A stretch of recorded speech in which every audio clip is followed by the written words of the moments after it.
Hey guys, what's up? This is Jamar. A lot of you know me as Jamar and Jeremiah. I'm gonna give y'all a whole scoop about that in a bit while I share a little bit about myself. I stopped doing videos for certain reasons. I found out that either one, I offended people, or two, it's impossible. Three, I don't believe you. And I kind of like got bittered about it. I got very heavy about it. I say a lot. This me just chilling. So, I'm gonna share something about me. Over the last few years of my life, I've been dealing with a lot of stuff, from getting delivered and all this stuff. Growing up, things that just buried itself in me, and it was just I just always smiled just to get over it and not let it get to me. And I had one person just change my perspective. They was like, "Why are you always happy?" And this person was just talking about you, and you just smiled. I said, "Because I don't have a reason to not smile.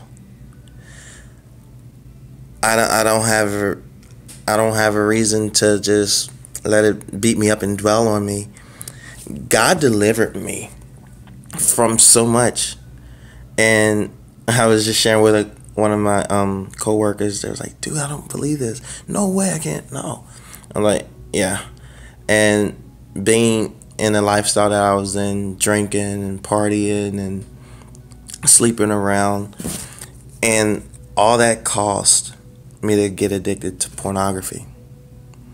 It caused me to think about doing like things that's not of God. But get this, I was still in church doing it. Yeah, me, this guy. God delivered me from a homosexual background and delivered me from not even just that, like so much suicidal. I told God I don't want this life no more, and already I just wanted to like, I guess it's the best way. And get this, I tried to kill myself 3 times, and all 3 times God said something to me, literally, just like how y'all hearing me now. Out of everything that I birthed in your life, you're really willing to go to hell and forget about everything I've done for you. Pop. The rope popped once. Months later, I just forgot all about what God said because I wanted to like please people. And God was like, "You don't understand my love for you. Your childhood is your childhood. As long as you got breath that I breathed into you, you have the right to serve me." I'm like, "God, how can I serve you if I'm sleeping around and doing this and partying and the whole time still at church and I'm just the most biggest hypocrite?" And God said, "Do you know what my people did when I walked this earth?" And I'm like, "Man, God, but it's a different generation, God. Like, come on, dude." I talked to God like that. It's so funny. And God was like, "You have a choice. You have your own will, but you know the right will." Months later, I found myself watching pornography. Right after that, boom, look up, there's a demon literally in my face. And I'm like, "Oh my gosh, Jesus." And literally, it just vanished. And I'm like, "Oh my gosh, what did I just see? Oh my gosh." And from that point on, my mom always was like, she always knew that I was sinning. She was like, "Jamar, what does that smell?" Like, nothing. Nothing. It wasn't weed or nothing. She just smelled the stench of sin. Did y'all know y'all can smell the stench of sin? Hell have a residue. Yeah. And it's not a fun thing living in a homosexuality background. People say, "Oh, you're a faggot or you're gay and this, that, and the third, and this person messed around, and I'm like, dang, I'm going to hell. That was my thing. I'm like, dang, I'm going to hell. And literally, I'm like, God, I'm hearing people say go to hell if you do this, or you ain't going to accept nobody into heaven if they live in a homosexual background. I'm like, all right, prove it then. Boom, opened up my Bible, and God said, oh, you will not enter my kingdom. And I had those hot tears. I was like, oh my gosh, I'm sorry, God. I don't want to live in. I want to enter into your presence. I don't want to just sit in your presence. I just want to be like, I want to taste your presence. I want to know your presence. I don't just want to be in your presence. I want to know your presence. And God was like, now the healing can start. Now I can start moving in you. Because that gave God an okay to move. That gave God an okay to say, now since you listen and you obey, I can move. Did y'all know God can like move on our command? Did y'all know that? Not a lot of people know. But it was funny because God like, greater is he that is in me that he's in the world. And I'm like, okay, God, I'm in this world. I'm going to sin. And little did I know, I had a random person walk up to me. I'm telling you, guys, my life is weird. I had a random person walk up to me and was like, because you're in sin, don't die in it. Don't die in your sin. I just a random person, regular pastor. Next thing you know, I had a dream one night, and I asked God for this particular thing. I opened up my eyes. I was like, what is this? What is this? I found myself in a cave, and I was walking with this tall, bald-head guy. He didn't have no gender or no kind of like, you ain't know if there's a guy or a girl. Like, it was weird. And it's funny because no matter if I sinned or if I've done something that's not of God, I always found God in my heart. And I always said, God, forgive me, quick. And little did I know, I just slowly find myself slipping out of that comfort of homosexuality. And I found myself sleeping in it. And I was dreaming in it. Whatever you allow to become you, and what you draw into you, it is what you become. If that's what I can say. If that's the best way I can say. So months later, I've been delivered, and I've been okay. And I didn't get set free. Well, I didn't get set free of my mindset. I just got delivered from the heart of me thinking, this is me, this is who I am. God, now you dealt with my heart, deal with my mind. And God, after you're done dealing with my mind, deal with my tongue. Death and life is in the power of your tongue. And dealing with that lifestyle, like, I never knew it would change lives. My testimony changed lives over the years of me just saying it, and me just saying, God, I don't want it. I want you. I'm sick of smelling like this. I'm sick of thinking like this. I'm so sick and tired of me dwelling on my feelings and not of your feelings. And God, I just want your feelings. And let me tell you, from that point on, I said, God, love me the way I know you want to love me. Oh my God. I felt so warm. Like, I felt loved. And I felt it. And I said, God, I don't want to leave this feeling. God, I love you. I don't want to live a repulsive life. I don't want to live a repulsive life, and I don't want to live because just so I can please man. And we got to a point to where now we please man, then we please God. And God can't move if we keep pleasing man.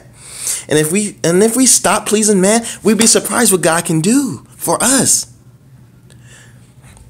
And I'm like, God, deal with me. God, deal with me. Months later, I was like, God, now since you freed me from this, free me from this. And God don't just free you just to free you to go back. He frees you. He free you for something permanent. It's a permanent thing. And God, I was like, God, not of me, more of you. Not of me, more of you. Every time I thought of something, not of me, got more of you. And more God been beginning to reveal things to me. A lot of people say you can't just open up the Bible and the scripture, bang, right there. Lies. I've done that from the day I opened up the Bible. I grew up not knowing how to read. You can't tell. I grew up in special ed and all my life. I grew up like the guy that everybody hates. The guy that, oh, you do something, oh my gosh, you're irritating. And I started wanting to double think, God, where are you at in all of this? Where are you at in all of this? And God said, I'm still here. Just open up your eyes and really look and see where I'm at. The whole time he's in my heart working. Come on, guys, he's in my heart working. And I was blind of it. And I got to a point to where I got sick of church. I got so fed up with church because I'm like, God, if I'm going to live your way and I got to come to church and see these people like this, I'm like, I don't want it. I don't want it. And people say, oh, I feel the presence of God. No, God, I know what your presence feel like now. This is man. And God's like, that's why I'm not moving. They're moving off of feelings and emotions and a hip-hop beat. And how many of y'all know that we don't serve a hip-hop God? We don't serve a God that just be like, oh, boom. Oh, I'm going to already forgive you, even though this is going to happen again. God's grace is so sufficient. We hear pastors all over the world saying that. And do we really know what grace is? Do we really know what the grace of God is? Do we really know who God is? And we want to go to school and all these theologic stuff, and God's like, all of what you want is in my word. All the intelligence that you just need is in the word. If you could just bury yourself in my word, then I can reveal things to you. I'm not saying that about y'all guys who's in Bible school. Don't quit and whatever. If that's your will, and if God's will, just go finish. But God said, I'm going to do it whether you want me to or not. I'm going to show my presence whether you want to see it or not, whether you want to be in it or not, whether you want to sacrifice your life or not. I'm going to move. And I noticed that a lot of pastors is just worrying about, oh, well, since you had this kind of background, I can't use you. God said, I have a power to replace you. I can have this guy who been on drugs his whole life come and run circles around you to declare my glory and not worry about man's opinion and not worry about man's perspective and worry about me and hungry for me and want me. God's wanting to do it in this now generation. We talk about we want a generation of awakening. We need to awaken up.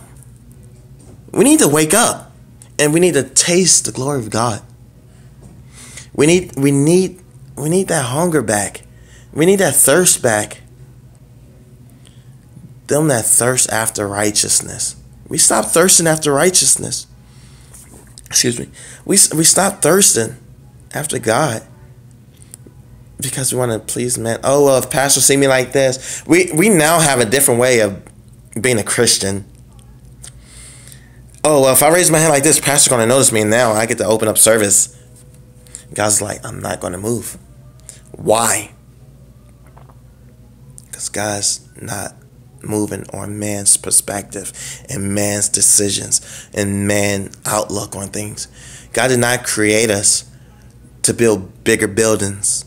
He created us to build disciples. He created us to be people who want him, Yes, we're in this world. Yes, we're going to sin. Don't die in your sin. I'm gonna keep saying that. Don't die in your sin. If you think, oh well, I'm a pastor and I got the authority to do this, God will shut you down and He will take that title away. He will remove it. Oh well, I'm this big person and I have this big tither guy in my church, and God will remove it and bring that broke homeless guy set ablaze in that building. And God's wanting to move, guys. I've been feeling it all day. God said, I want to move. My people got me stuck. I just want to move. I just want to move. Jamar, find people that who want me to move. And guys, I'm here to tell you, man, let go. Just let it go.